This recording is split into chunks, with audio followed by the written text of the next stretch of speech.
cheiros tão comuns e diferentes.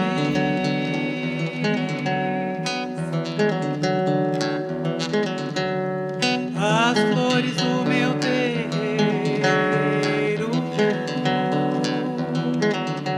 são flores de toda a gente. Tem cor, espinhos e cheiros tão comuns e diferentes.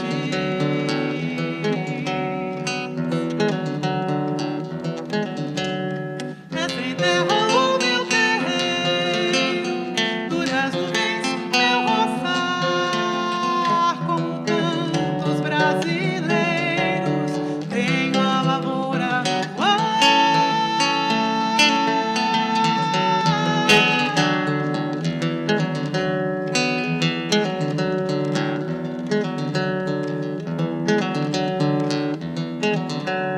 Seus canteiros são de canto que eu planto em tudo que vivo, mesmo se nascem num pranto, com um sorriso sutil.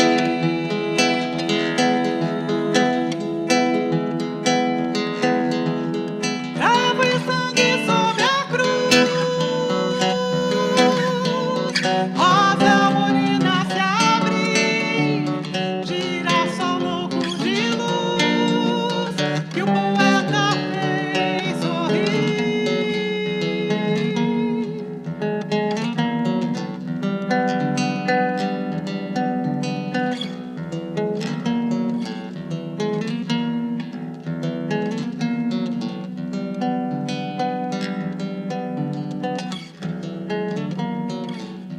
Quem são elas que recusam a chuva e assim cantam tão lindo? São estrelas atrás das nuvens, nova manhã que obrigam surgindo. Quem são elas que se insistem tão calmas nestes dias de juízo? São aves sem nomes, mas trazendo na procela um ramo do paraíso.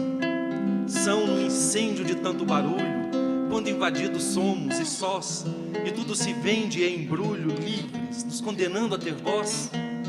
No frio clarinho do fogo, tão belas, mulheres que sonham, cantam e são, atrás das nuvens das novas estrelas, são elas a certeza de ainda haver chão.